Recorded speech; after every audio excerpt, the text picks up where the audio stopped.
सुप्रभात। बाबा कहते हैं, मेरे प्यारे बच्चे, तुम मुझे तस्वीर और स्वरूप में ही क्यों ढूंढते हो? क्या तुम्हें लगता है मैं सिर्फ तस्वीर या किसी स्वरूप में ही हूँ? मैं हर एक जीव में हूँ, हर एक व्यक्ति में वास करता हूँ। मैं तुम्हारे अंदर वास करता हूँ। तुम मुझे देखो, पहचानो और समझो।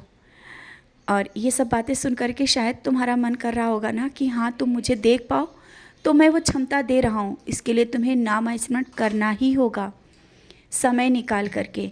और तुम कहते हो ना कि समय नहीं मिलता है। समय निकालो, कुछ देर ही सही।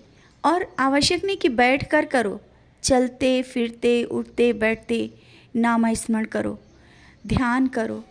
और जानता हूँ अभी तुम्हारा जो समय चल रहा है ना, उस समय को लेकर के तुम्हारा इन सब बातों में मन नहीं जा रहा है। तुम्हारा मन कर रहा है कि सिर्फ तुम मुझसे बात करो और वो सब चीज़ें मिल जाएं। नहीं बच्चे, तुम्हारे मन को शांत होना भी बहुत ज़रूरी है। जब तक तुम्हारा मन शांत नहीं होगा, जो तुम्हारे अंदर जो क्षमता है उस चीज़ को तुम समझ नहीं पाओगे। इसीलिए तो मैं कह रहा हूँ, मैं तुम्हारे अंदर हूँ, मैं बाहर नहीं हूँ। तुम शांत मन से मुझे देखो, समझो। नाम स्मरण करने से वो चीज़ें तुम्हारे अच्छे से समझ में आ जाएंगी। और इस तरह से छोटी छोटी बातों में जो बेचैन हो जाते हो ना, और इस समय कुछ तबीयत भी नहीं सही है, परेशानियां चल रही हैं, और जो बीमारी आई है ना, उस चीज़ को लेकर के भी जो परेशान हो, ये सब चीज़ें तुम्हारे इन्हीं सब चीज़ों से जो मैंने कहा ना, दूर हो जाएंगी। नाम स्मरण, ध्यान, शांत होकर थोड़ी देर बैठा करो। इस तरह से जो कुछ परेशानी आ जाती हो, बार बार तुम सबसे कहने लगते हो, क्या कहने से सही हो जाएंगी चीज़ें, या किसी से बताने से सही हो जाएंगी? और उन चीज़ों को देखो, समझो। मुझसे कहा है, मैंने सुन लिया है, और मैं उसको सही भी करूँगा। लेकिन आवश्यक नहीं कि उसी बात को बार बार किसी से कहा जाए। और लोग जब तुम्हारी बातों का अनसुना करते हैं, तब तुम्हें गुस्सा आता है। तुम्हें लगता है कि कोई तुम्हारी बात क्यों नहीं सुन रहा है। बच्चे, अपनी अहमियत तुम स्वयं अपने अंदर पैदा करो। तुम्हें स्वयं वो चीज़ें पैदा करनी है, वो अंदर लानी है कि लोग तुम्हारे बातों को समझें। तो जब इस तरह से तुम बार बार कहोगे ना, तो तुम्हारी बातों की अहमियत नहीं रहेगी, लोग तुम्हें नहीं समझेंगे। शांत रहना सीखो, थोड़ी देर शांत रहो।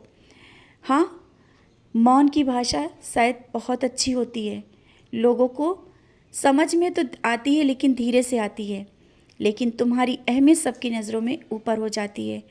चीज़ें गलत हो रही हैं, सही नहीं हो रहा है, बहुत सी चीज़ें तुम्हारे सामने गलत हो रही हैं, तुम उसको चीख चिल्ला के उनको नहीं समझा सकते हो। शांत हो जाओ। नहीं अच्छा लग रहा है, वहाँ से हट भी जाओ, और तुम अच्छा करो।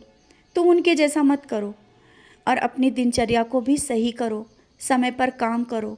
क्योंकि जब तक तुम्हारी दिनचर्या सही नहीं होगी, तब तक तुम्हारा स्वास्थ्य और तुम्हारे हर एक काम इसी तरह बिगड़ते जाएंगे। अपने समय की कीमत को समझो। एक एक पल तुम्हारे लिए बहुत कीमती है, और उस पल को तुम बेवजह की बातों में बैठकर किसी से बातें करके तुम सोचते हो वो सब तुम्हारे अपने हैं। तुम्हारा समय अपना है। समय को पकड़ो, क्योंकि समय जब निकल गया ना, वो नहीं हाथ में आएगा। आज भी, अब भी समय है। मैं तुम्हें ये बातें सब समझाने के लिए कह रहा हूँ, क्योंकि मैंने तो तुम्हारे लिए बहुत कुछ सोच के रखा है, और वो मिलेगा। लेकिन मैं तुम्हें उस काबिल बना रहा हूँ। इसीलिए तो बार बार उन चीज़ों को समझाने लगता हूँ कि तुमसे कोई भी भूल के कोई गलती ना हो, और तुम अपने लक्ष्य को प्राप्त करो। परिवार, घर और समाज की जिम्मेदारियाँ भी तुम्हारे ऊपर आएंगी, और आ भी रही हैं। तुम उसको बखूबी निभा रहे हो। कुछ करने के जो मन में तुम्हारे विचार चल रहे हैं, घर हो या परिवार या बच्चों को लेकर के, जो तुम्हारे मन में विचार है कि तुम ये करोगे, और तुम सपने सजा रहे हो, मन में कुछ विचार चल रहे हैं। हो सकता है तुम व्यापार को लेकर के भी सोच रहे हो, या नौकरी को लेकर के भी सोच रहे हो। जो तुम सोच रहे हो ना, वो मैंने पहले ही सोच करके रखा है। हर एक कार्य तुम्हारा सफल होगा। जब मैं हूँ तुम्हारे साथ, तो कोई भी ऐसा कार्य नहीं है जो असफलता में जाए। हर एक कार्य में सफलता मिलेगी। बस तुम्हारा विश्वास जिस तरह से है ना, ऐसे ही बनाए रखना। और जो तुम कल किसी को उदी दे रहे थे ना, उदी के महत्व को समझा रहे थे ना, मुझे बहुत अच्छा लग रहा था। तुम भी ऊदी का सेवन समय पर कर लिया करो। दूसरों की बहुत परवाह करते हो, स्वयं की नहीं करते हो।